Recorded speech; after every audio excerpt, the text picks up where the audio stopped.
পদ। বাক্যে ব্যবহৃত প্রত্যেকটি শব্দই এক একটি পদ। বিভক্তিযুক্ত শব্দ ও ধাতুই হচ্ছে পদ। পদের প্রকারভেদ। পদগুলো প্রধানত দু প্রকার, একটা হচ্ছে সব্যয়পদ এবং আরেকটি হচ্ছে অব্যয়পদ। সব্যয়পদ আবার চার প্রকার। এক নম্বরে আছে বিশেষ্য, দুই নম্বরে আছে বিশেষণ, তিন নম্বরে আছে সর্বনাম এবং চারে আছে ক্রিয়া। সুতরাং পদ মোট পাঁচ প্রকার: বিশেষ্য, বিশেষণ, সর্বনাম, ক্রিয়া এবং অব্যয়। এখানে পদ পদ হচ্ছে দুই প্রকার, সব্যয় এবং অব্যয়। সব্যয় পদ আবার চার প্রকার: বিশেষ্য, বিশেষণ, সর্বনাম এবং ক্রিয়া। এক নম্বরে আছে বাক্যের ক্ষুদ্রাংশকে কি বলে। বাক্যের ক্ষুদ্রাংশকে বলা হয় পদ। বাক্যের ক্ষুদ্রতম একক শব্দ, অপশনে শব্দ না থাকায় পদ হবে। বাক্যের মৌলিক উপাদান শব্দ। শব্দের ক্ষুদ্রতম অংশ হল ধ্বনি। বিশেষ্য পদ বাক্যের মধ্যে ব্যবহৃত যে সমস্ত পদ দ্বারা কোনো ব্যক্তি, জাতি, সমষ্টি, বস্তু, স্থান, কাল, ভাব, কর্ম বা গুণের নাম বোঝানো হয় তাদের বিশেষ্য পদ বলে। বিশেষ্য পদ ছয় প্রকার: নামবাচক, জাতিবাচক, বস্তুবাচক, সমষ্টিবাচক, ভাববাচক এবং গুণবাচক।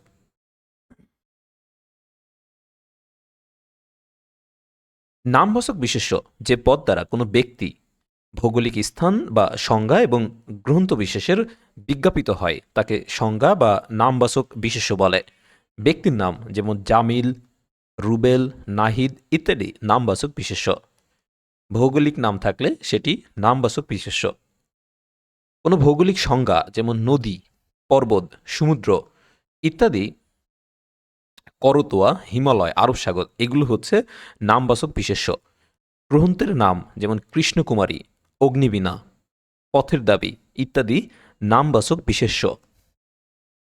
জাতিবাচক বিশেষ্য যে পদ দ্বারা কোনো একজাতীয় প্রাণী বা পদার্থের সাধারণ নাম বোঝায় তাকে জাতিবাচক বিশেষ্য বলে। যেমন মানুষ, গরু, পাখি, পর্বত, নদী, ইংরেজ ইত্যাদি। বস্তুবাচক বা দ্রব্যবাচক বিশেষ্য যে পদে কোনো উপাদানবাচক পদার্থের নাম বোঝায় তাকে বস্তুবাচক বা দ্রব্যবাচক বিশেষ্য বলে। এই জাতীয় বস্তুর সংখ্যা ও পরিমাণ নির্ণয় করা যায়। যেমন বই, খাতা, কলম, থালা, বাটি, মাটি, চাল, চিনি, লবণ, পানি ইত্যাদি। সমষ্টিবাচক বিশেষ্য যে পদে বেশ কিছু সংখ্যক ব্যক্তি বা প্রাণীর সমষ্টি বোঝায় তাই সমষ্টিবাচক বিশেষ্য, যথা সভা, জনতা, সমিতি, সমাজ, পঞ্চায়েত, মিছিল, ঝাঁক, বহর, দল ইত্যাদি। ভাববাচক বিশেষ্য যে বিশেষ্য পদে কোনো ক্রিয়ার ভাব বা কাজের ভাব প্রকাশিত হয় তাকে ভাববাচক বিশেষ্য বলে। যেমন যাওয়ার ভাব বা কাজ হচ্ছে গমন, তদ্রূপ ভোজন, শয়ন, দর্শন, দেখা, শোনা ইত্যাদি। আবার ধাতুর বা প্রাতিপদিকের পর আই প্রত্যয় যুক্ত করে ভাববাচক বিশেষ্য গঠিত হয়।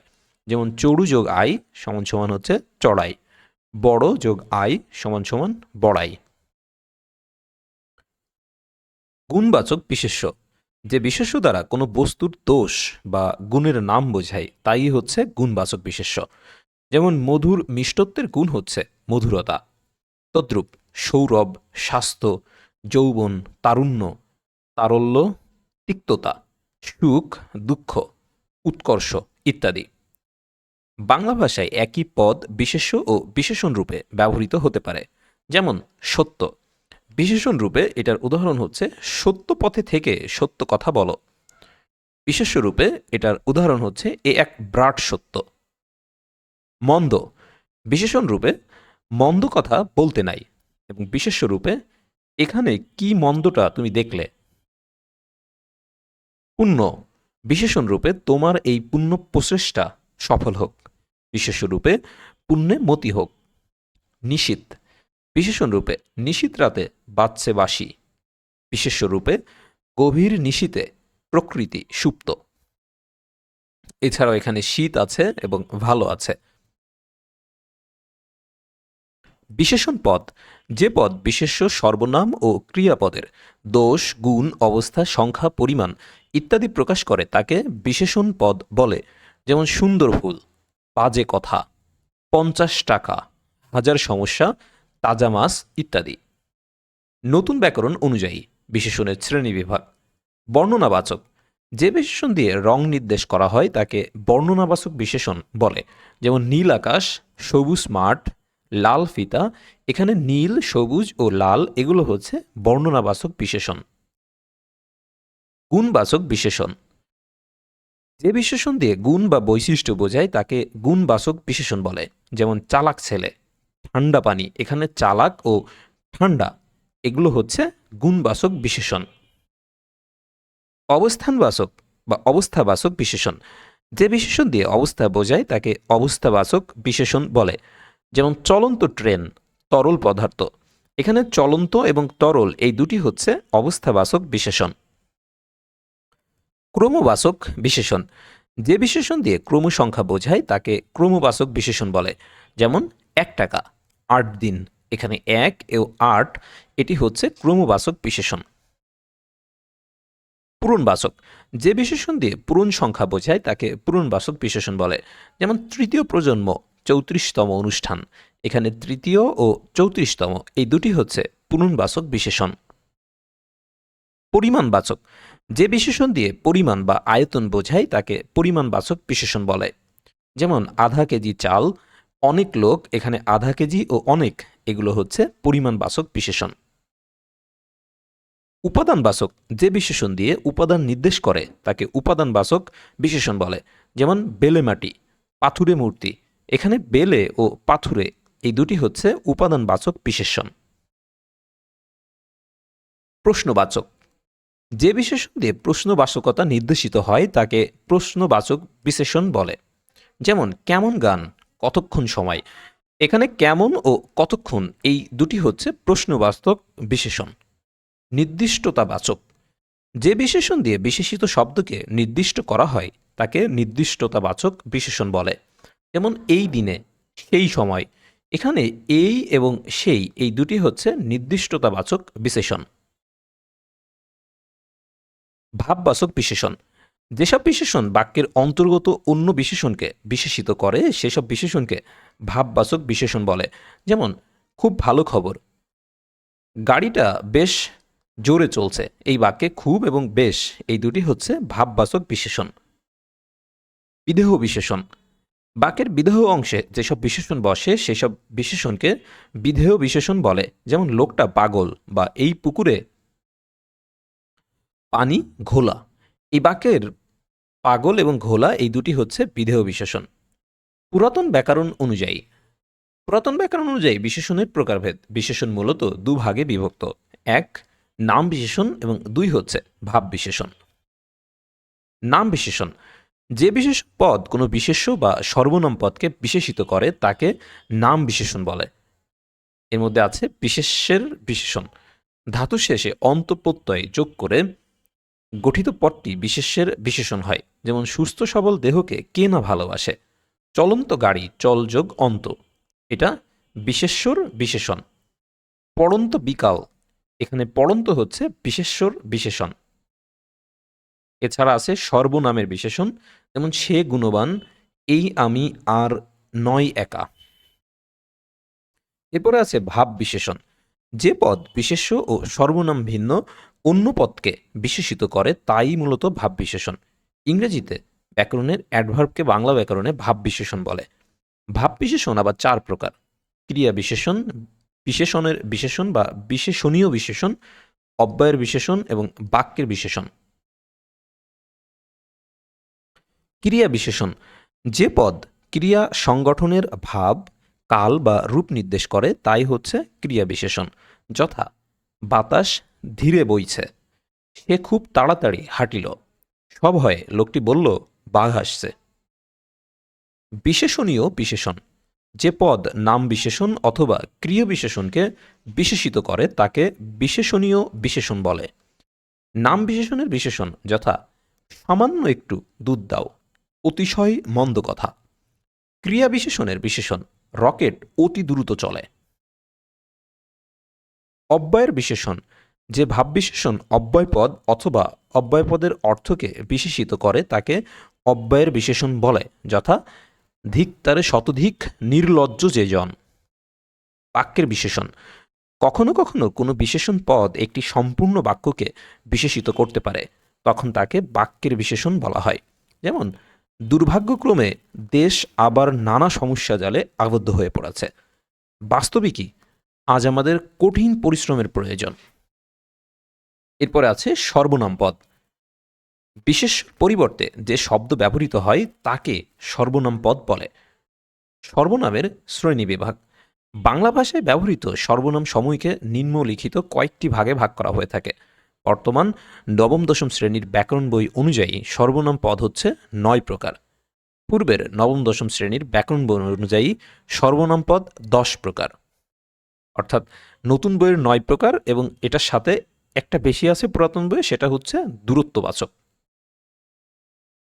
আচ্ছা, সর্বনাম পদগুলো হচ্ছে ব্যক্তিবাচক বা পুরুষবাচক হচ্ছে আমি, আমরা, তুমি, তোমরা, সে, তারা, তিনি, তারা, এরা, এগুলো। আত্মবাচক স্বয়ং, নিজে, খোদ, আপনি। সামীপ্যবাচক এ, এই, এরা, ইহারা, ইনি ইত্যাদি। সাকল্যবাচক সব, সকল, সমুদয়, তাবৎ ইত্যাদি। প্রশ্নবাচক কে, কি, কি, কোন, কাহার, কার, কিসে। অনির্দিষ্টতা জ্ঞাপক কোন, কেহ, কেউ, কিছু। ব্যতিহারিক আপনা, আপনি, নিজে নিজে, আপুসে, পরস্পর ইত্যাদি। এছাড়া আছে সংযোগ জ্ঞাপক যে, যিনি, যারা, যারা, যাহারা। অন্যাদিবাচক অন্য, অপর, পর ইত্যাদি। এবং দূরত্ববাচক সেটা হচ্ছে ওই ও ওইসব। এরপর আছে অব্যয়পদ, যে পদ সর্বদা অপরিবর্তনীয় থেকে কখনো বাক্যের শোভা বর্ধন করে, কখনো একাধিক পদের বা বাক্যাংশের বা বাক্যের সংযোগ বা বিয়োগ সম্বন্ধ ঘটায় তাকে অব্যয়পদ বলে। শব্দের সাথে কোনো বিভক্তি চিহ্ন যুক্ত হয় না, সেগুলোর একবচন বা বহুবচন হয় না, এবং সেগুলোর স্ত্রী ও পুরুষবাচকতা নির্ণয় করা যায় না। যেমন ও, হা, না, সুতরাং, এবং, উ, আর, আবার ইত্যাদি। এছাড়া অদ্য, অদ্যাপি, অতএব, আলবৎ, বহুত, খুব ইত্যাদি। অব্যয় শব্দের সাথে কোনো বিভক্তি চিহ্ন যুক্ত হয় না।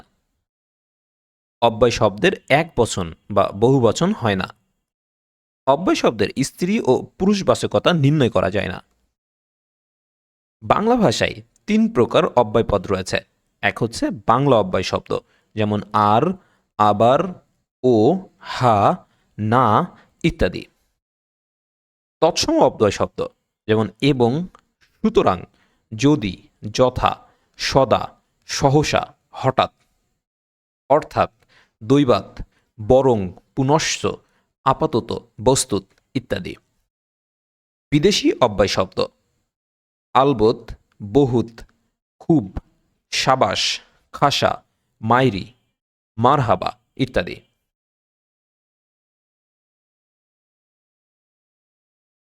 এটা আমরা আগে দেখেছি, এখানে এটা 2 বার করে হয়েছে। অব্যয়ের প্রকারভেদ, অব্যয় হচ্ছে 4 প্রকার: সমুচ্চয়ী অব্যয়, অনন্বয়ী অব্যয়, অনুসর্গ বা পদান্বয়ী অব্যয় এবং অনুকার বা ধনাত্মক অব্যয়। এটা হচ্ছে অব্যয়ের একটা ছক। অব্যয় 4 প্রকার: সম্বন্ধবাচক অব্যয় বা সমুচ্চয়ী অব্যয় আবার 3 প্রকার: সংযোজক, বিয়োজক এবং সংকোচক। সমুচ্চয়ী অব্যয়, যে অব্যয় পদ একটি বাক্যের সঙ্গে অন্য একটি বাক্যের অথবা বাক্যস্থিত একটি পদের সঙ্গে অন্য একটি পদের সংযোজন, বিয়োজন, বিয়োজন বা সংকোচন ঘটায় তাকে সমুচ্চয়ী অব্যয় বা সম্বন্ধবাচক অব্যয় বলে। যেমন সংযোগবাচক অব্যয় হচ্ছে ও এবং, তাই, আর, অধিকন্তু, সুতরাং ইত্যাদি। বিয়োজক অব্যয় কিংবা, বা, অথবা, নতুবা, না হয়, নয়তো, কিন্তু ইত্যাদি। এখানে এক্সাম্পল হচ্ছে, লেখাপড়া করো নতুবা ফেল করবে, মন্ত্রের সাধন কিংবা শরীর পাতন, আমরা চেষ্টা করেছি বটে কিন্তু কৃতকার্য হতে পারিনি। সংকোচক অব্যয়, সংকোচক অব্যয় হচ্ছে অথচ, কিন্তু, বরং। এটার উদাহরণ হচ্ছে, তিনি বিদ্বান অথচ সৎ ব্যক্তি নন, লোকটি দরিদ্র কিন্তু সৎ। অনুনয়ী অব্যয়,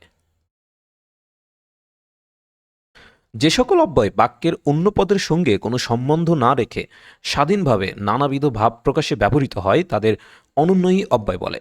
যেমন উচ্ছ্বাস প্রকাশে, মরিমরি, কি সুন্দর প্রভাতের রূপ। স্বীকৃতি বা অস্বীকৃতি জ্ঞাপনে, হ্যাঁ আমি যাব, না আমি যাব না। সম্মতি প্রকাশে, আমি আজ আলবৎ যাব, নিশ্চয়ই পারব। অনুমোদন বাচকতায়, আপনি যখন বলেছেন বেশ তো আমি যাব। সমর্থন সূচক জবাবে, আপনি জানেন, আপনি যা জানেন তা তো ঠিকই বটে। যন্ত্রণা প্রকাশে, পায়ে বড্ড লেগেছে, না এ কষ্ট অসহ্য। ঘৃণা বা বিরক্তি প্রকাশে, ভিক্ষুকটা যে পিছনে লেগে রয়েছে, কি বিপদ। সম্বোধনে, ওগো আজ তোরা যাসনে ঘরের বাহিরে, সম্ভাবনায়, সংশয়ে সংকল্প সদা টলে, পাছে লোকে কিছু বলে। বাক্যালঙ্কার অব্যয়, কয়েকটি অব্যয় শব্দ নিরর্থকভাবে ব্যবহৃত হয়ে বাক্যের শোভাবর্ধন করে, এদের বাক্যালঙ্কার অব্যয় বলে। যেমন হায়রে ভাগ্য, হায়রে লজ্জা, কোথায় সভা কোথায় সজ্জা, কত না তাড়ানোর স্মৃতি জাগে আজও মনে। অনুসর্গ অব্যয়, যে অব্যয় শব্দ বিশেষ্য ও সর্বনাম পদের বিভক্তির ন্যায় বসে কারকবাচকতা প্রকাশ করে তাদের অনুসর্গ অব্যয় বলে। যেমন ওকে দিয়ে এই কাজ হবে না, ধন অপেক্ষা মান বড়। এরপর আছে অনুকার বা ধনাত্মক অব্যয়, যে সকল অব্যয় অব্যক্ত রব শব্দ বা ধ্বনির অনুকরণে গঠিত হয় সেগুলোকে অনুকার বা ধনাত্মক অব্যয় বলে। এ জাতীয় ধনাত্মক শব্দের দুবার প্রয়োগের নাম ধনাত্মক দ্বিরুক্তি। ধনাত্মক দ্বিরুক্তি দ্বারা বহুত্ব, আধিক্য ইত্যাদি বোঝায়। মানুষের ধ্বনির অনুকার, ভেউ ভেউ, মানুষের উচ্চারণে কান্নার ধ্বনি, ট্যাটা, হি হি ইত্যাদি। জীবজন্তুর ধ্বনির অনুকার, কুহু কুহু এটা হচ্ছে কোকিলের রব, কা কা কাকের ডাক, কিচিরমিচির পাখির বা বানরের শব্দ, গড় গড় এটা সিংহের গর্জন। ঘেউ ঘেউ কুকুরের ধ্বনি, মিউ মিউ বিড়ালের ডাক, চিহি চিহি ঘোড়ার ডাক। বস্তুর বা ধ্বনির অনুকার, কলকল স্রোতের ধ্বনি, কড়কড় বজ্রের ধ্বনি, গুড়গুড় মেঘের গর্জন, ঘসাঘস ধান কাটার শব্দ, ঝমঝম তুমুল বৃষ্টি পড়ার শব্দ, ঝুমঝুম নুপুরের আওয়াজ, টুংটাং চুড়ির শব্দ, মড়মড় গাছ ভেঙে পড়ার শব্দ, মরমর শুষ্ক পাতার শব্দ, সনসন বাতাসের গতি, হু হু বাতাস প্রবাহের শব্দ, টাপুর টুপুর বৃষ্টি পতনের শব্দ, এরূপ ঢং ঢং। অনুভূতিজাত কাল্পনিক, কুটকুট এটা শারীরিক অস্বস্তির ভাব জ্ঞাপক। খা খা শূন্যতাবাচক, ঝিকিমিকি ঔজ্জ্বল্য, ঝাঝা প্রখরতাবাচক, ঠাঠা রোদের তীব্রতা, এরূপ কটকট, কসকস, খটখট, চকচক ইত্যাদি। একই অব্যয় পদের বিভিন্ন অর্থে ব্যবহার, যেমন কি বা কি। জিজ্ঞাসায় তুমি কি বাড়ি যাচ্ছ, তুমি কি আমায় চেনো, তখন হচ্ছে কয় চম রশ্মি কি। বিরক্তি প্রকাশে, কি বিপদ, ভিক্ষুকটা যে পিছনে লেগে রয়েছে। সাকল্য প্রকাশে, কি আমির কি ফকির, একদিন সকলকেই মরতে হবে। না এটা নিষেধ অর্থে এখন যেও না, হ্যাঁ সূচক অর্থে তুমি না বলেছিলে আগামীকাল আসবে। সম্ভাবনা প্রকাশে, তিনি নাকি ঢাকা যাবেন। বিস্ময় প্রকাশে, কি করেই না দিন কাটাচ্ছ। ক্রোধ প্রকাশে, তুই কি কাজ করবি না মার খাবি।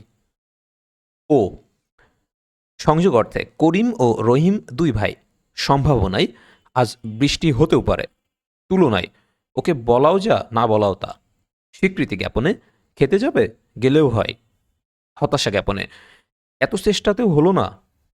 যেন উপমায়, মন যেন পদ্মফুল, প্রার্থনায় খোদা যেন তোমার মঙ্গল করেন। অনুমানে, লোকটা যেন তোমার পরিচিত। সতর্কীকরণ, সাবধানে চলো যেন পা পিছলে না পড়ে। ব্যঙ্গ প্রকাশ, ছেলে তো নয় যেন ননির পুতুল। আর পুনরাবৃত্তি, ওদিকে আর যাব না। নির্দেশ, বলো আর কি চাও। নিরাশা, সেদিন কি আর আসবে। বাক্যালঙ্কার, আর কি বাজবে বাসি। সম্বোধন পদ, সম্বোধন এই শব্দটির অর্থ হচ্ছে আহ্বান। যাকে সম্বোধন বা আহ্বান করে কিছু বলা হয় তাকে সম্বোধন পদ বলে। যেমন, ওহে মাঝি, আমাকে পার করো। সুমন, এখানে এসো। জ্ঞাতব্য, সম্বোধন পদ বাক্যের অংশ, কিন্তু বাক্যস্থিত ক্রিয়াপদের সঙ্গে কোনো সম্বন্ধ থাকে না বলে সম্বন্ধ পদ কারক নয়। সর্বশেষে আছে ক্রিয়াপদ। যে পদ দ্বারা কোনো কার্য সম্পাদন করা বোঝায় তাকে ক্রিয়াপদ বলে। যেমন, জন বই পড়ছে, ছেলেটা কথা শোনে। ক্রিয়াপদের বৈশিষ্ট্য, বাক্য গঠনের জন্য ক্রিয়াপদ অপরিহার্য। কখনো কখনো বাক্যে উজ্জ বা অনুক্ত থাকতে পারে, একে অনুক্ত ক্রিয়াপদ বলে। ইনি আমার বোন, ইনি আমার বোন হন। আজ প্রচণ্ড শীত, আজ প্রচণ্ড শীত অনুভূত হয়। তোমার মা কেমন আছেন। এখানে এই আছেন অনুভূত হয় এবং হন এগুলো উজ্জ আছে এবং এগুলোকে হচ্ছে অনুক্ত ক্রিয়াপদ বলা হয়। অনুক্ত ক্রিয়াপদ বলে। ভাব প্রকাশের দিক দিয়ে ক্রিয়াপদকে দুভাগে ভাগ করা হয়। একটা হচ্ছে সমাপিকা ক্রিয়া, আর একটা হচ্ছে অসমাপিকা ক্রিয়া। সমাপিকা ক্রিয়া, যে ক্রিয়াপদ দ্বারা বাক্যের মনোভাবের পরিসমাপ্তি জ্ঞাপিত হয় তাকে সমাপিকা ক্রিয়া বলে। বাক্য সম্পন্ন করতে হলে সমাপিকা ক্রিয়া অবশ্যই থাকতে হবে। যেমন, আমি ভাত খাচ্ছি। অসমাপিকা ক্রিয়া, যে ক্রিয়া দ্বারা বাক্যের পরিসমাপ্তি ঘটে না, বক্তার কথা অসম্পূর্ণ থেকে যায় তাকে অসমাপিকা ক্রিয়া বলে। যেমন, আমি ভাত খেয়ে ব্যাস। এখানে খেয়ে ক্রিয়াপদ দ্বারা কথা শেষ হয়নি, কথা সম্পূর্ণ হতে আরও শব্দের প্রয়োজন। বাক্যটি সম্পূর্ণ করলে দাঁড়াবে আমি ভাত খেয়ে স্কুলে যাব। এখানে খেয়ে অসমাপিকা ক্রিয়া আর যাব হচ্ছে সমাপিকা ক্রিয়া। বিবিধ অর্থে ক্রিয়াপদের শ্রেণীবিভাগ। সকর্ম ক্রিয়া, যে ক্রিয়ার কর্মপদ আছে তাই সকর্ম ক্রিয়া। ক্রিয়ার সাথে কি বা কাকে দ্বারা প্রশ্ন করলে যে উত্তর পাওয়া যায় তাই ক্রিয়ার কর্মপদ বা অবজেক্ট। কর্মপদযুক্ত ক্রিয়ায় সকর্ম ক্রিয়া। বাবা আমাকে একটি কলম কিনে দিয়েছেন। প্রশ্ন হচ্ছে কি কিনে দিয়েছেন। কলম। প্রশ্ন হচ্ছে কাকে দিয়েছেন। এটার উত্তর হচ্ছে আমাকে। কাজে দিয়েছেন ক্রিয়াপদটির কর্মপদ থাকায় এটি একটি সকর্ম ক্রিয়া। এরপর আছে অকর্মক ক্রিয়া, যে ক্রিয়ার কর্ম নেই তা অকর্মক ক্রিয়া। যেমন, মেয়েটি হাসে। কি হাসে, এটার উত্তরে কোনো উত্তর হয় না, আবার কাজেই হাসে ক্রিয়াটি অকর্মক ক্রিয়া। দ্বিকর্মক ক্রিয়া, যে ক্রিয়ার দুটো কর্মপদ থাকে, কর্মপদ মানে হচ্ছে অবজেক্ট, তাকে দ্বিকর্মক ক্রিয়া বলে। দ্বিকর্মক ক্রিয়ার বস্তুবাচক কর্মপদটিকে মুখ্য বা প্রধান কর্ম এবং ব্যক্তিবাচক কর্মপদটিকে গৌণ কর্ম বলে। যেমন, বাবা আমাকে একটি কলম কিনে দিয়েছেন। বাক্যে কলম হচ্ছে বস্তু এবং ব্যক্তি হচ্ছে গৌণ কর্ম। এরপর আছে সমধাতুস কর্ম। বাক্যের ক্রিয়া ও কর্মপদ একই ধাতু থেকে গঠিত হলে ওই কর্মপদকে সমধাতুস কর্ম বা ধাতোর্থক কর্মপদ বলে। যেমন, আর কত খেলা খেলবে। খেল যোগ আ, খেলা, এটি হচ্ছে কর্মপদ, আর খেল যোগ বে, খেলা, এটি হচ্ছে ক্রিয়াপদ।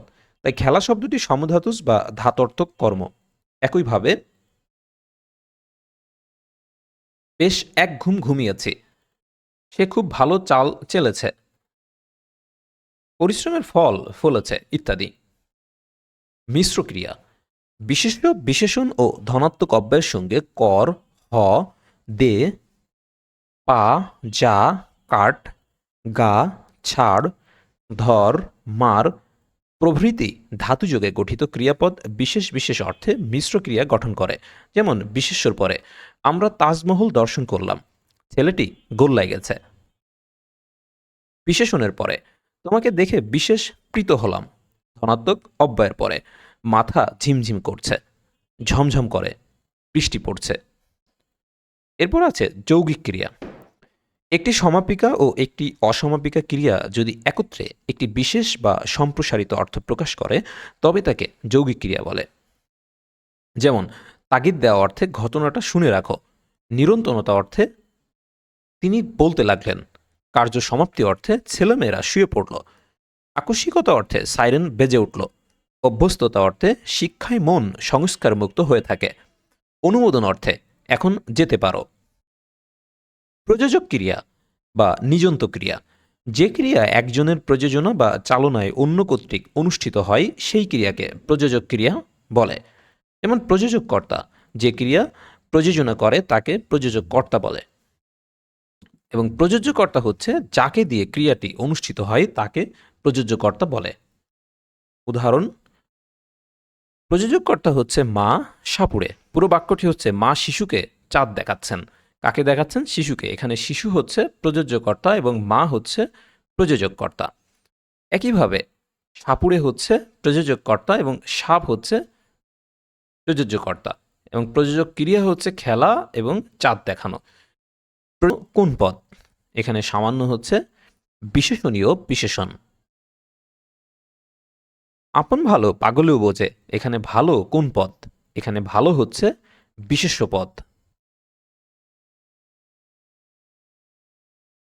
হাড়ি হাড়ি সন্দেশ, এখানে কোন কোন পদ যোগে বহুবচন হয়েছে? এখানে বিশেষ্য ও বিশেষণ পদ যোগে বহুবচন হয়েছে। ছেলেটি দ্রুত দৌড়ায়, এখানে এই দ্রুত কোন পদের উদাহরণ? দ্রুত ক্রিয়াপদের উদাহরণ। মধুর এই শব্দটির বিশেষণ রূপটি কি? মধুর এই শব্দের বিশেষণ রূপ হচ্ছে মধুময়। তুমি এতক্ষণ কি করেছ? এই বাক্যে কি কোন পদ? বাক্যে কি হচ্ছে সর্বনাম পদ। প্রস্তুত কোন পদ? প্রস্তুত বিশেষণ পদ। সুকুমার শব্দের বিশেষ্য রূপ কোনটি? সুকুমার শব্দের বিশেষ্য রূপ হচ্ছে সৌকুমার্য।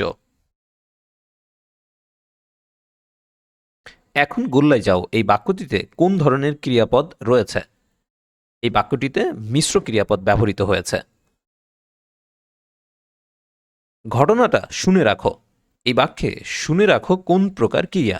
বাক্যে শুনে রাখো যৌগিক ক্রিয়া। যৌগিক ক্রিয়া হচ্ছে একটি সমাপিকা ও একটি অসমাপিকা ক্রিয়া যদি একত্রে একটি বিশেষ বা সম্প্রসারিত অর্থ প্রকাশ করে তবে তাকে যৌগিক ক্রিয়া বলে। যেমন তাগিদ দেওয়া অর্থে ঘটনাটা শুনে রাখো, নিরন্তরতা অর্থে তিনি বলতে লাগলেন, কার্য সমাপ্তি অর্থে ছেলেমেয়েরা শুয়ে পড়ল, আকস্মিকতা অর্থে সাইরেন বেজে উঠল, অভ্যস্ততা অর্থে শিক্ষায় মন সংস্কার মুক্ত হয়ে থাকে, অনুমোদন অর্থে এখন যেতে পারো। চাতুর্য শব্দের বিশেষণ কোনটি? চাতুর্য শব্দের বিশেষণ হচ্ছে চতুর। যে ক্রিয়ার কর্ম নেই তাকে কি বলে? যে ক্রিয়ার কর্ম নেই তাকে বলা হয় অকর্মক ক্রিয়া। আমি চাঁদ দেখেছি এই বাক্যটিতে কোন ক্রিয়াপদ ব্যবহৃত হয়েছে? বাক্যটিতে সকর্মক ক্রিয়া ব্যবহৃত হয়েছে। কোন পদটি বিশেষ নয়? এখানে বিশেষ নয় হচ্ছে দিন এই পদটি। সকালে উঠিয়া আমি মনে মনে বলি, এখানে উঠিয়া কোন পদ? এখানে উঠিয়া হচ্ছে অসমাপিকা ক্রিয়া। অনাদর এই শব্দটির বিশেষণ কি?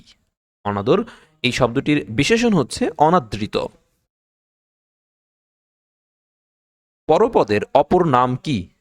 পরপদের অপর নাম হচ্ছে উত্তরপদ। কোন পদটি বিশেষ্য নয়?